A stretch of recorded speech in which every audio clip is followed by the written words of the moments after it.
গ্রাম আমার কাছে অত্যন্ত পছন্দের একটা জায়গা।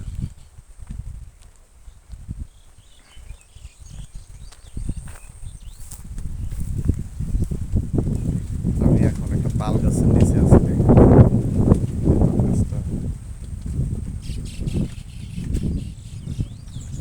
নিচে আছে।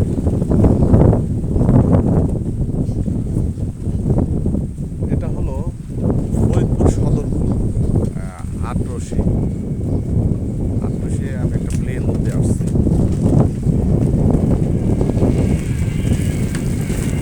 এখানে ধান কাটা প্রায় শেষ।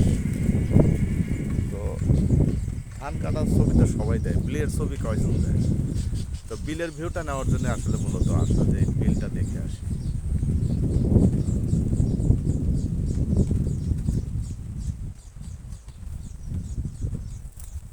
দেখেন,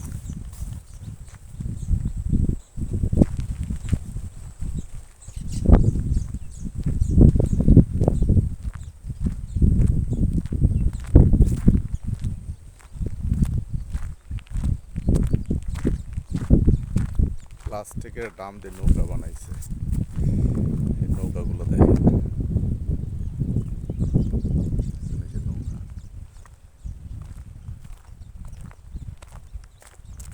এই নৌকা।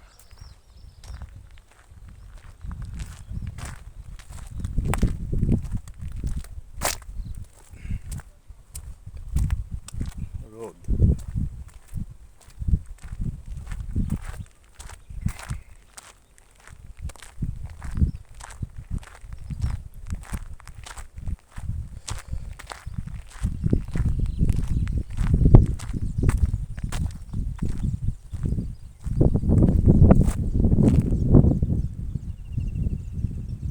দেখছেন কি সুন্দর?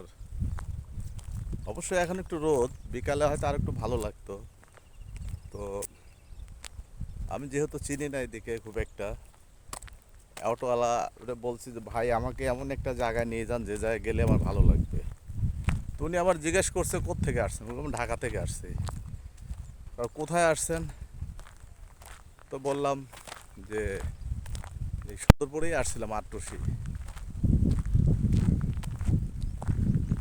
তো উনি আমাকে বলল যে আমাকে 100 টাকা ভাড়া দিবেন, আমি আপনাকে ভিডিও করার জন্য যাবেন, ভালো একটা জায়গায় নিয়ে যাবো।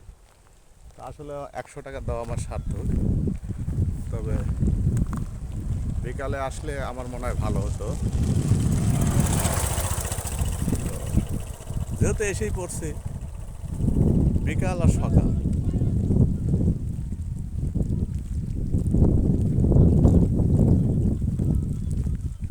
তো বিলের সৌন্দর্যটা আমার কাছে খুবই ভালো লাগছে।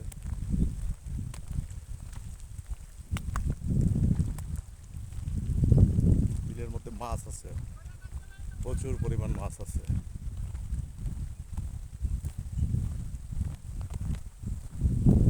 বিলের মাঝখান দিয়ে রাস্তা, রাস্তাটা পাকা করা, রাস্তাটা সুন্দর পাকা করা।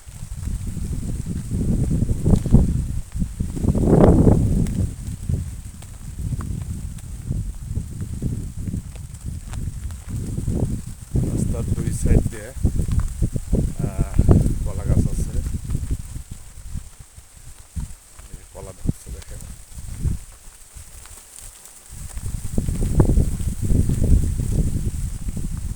কলার মোচা।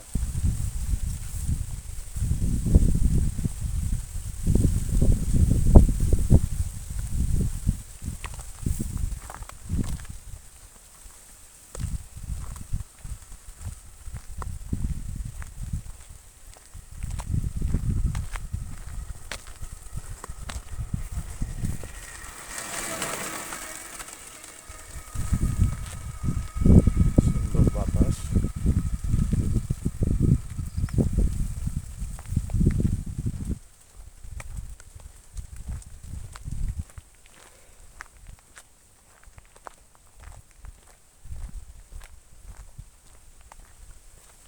আসলে গ্রামের মানুষ একটু সহজ সরল হয়, আর তাছাড়া গ্রামে কিন্তু আগে যেমন অভাব ছিল, এখন কিন্তু আর মানুষ অভাব নেই। তার কারণ মানুষ এখন গ্রামে চাষাবাদ শিখে গেছে, কোনো জমি পতিত ফালায় রাখে না। মানুষ আগে একটু অলসতা ছিল, এখন অলসতা নাই। একই জমিতে 2-3 রকমের ফসল করে আহ, মানুষ মোটামুটি স্বাবলম্বী। তো গ্রামের দৈনন্দিন জীবন আহ, একটু রোদে পুড়তে হয়, একটু রোদে পুড়ে কাজ করলে তার আর অভাব অনটন থাকে না। তো দেখেন সুন্দর জায়গায় আসছে।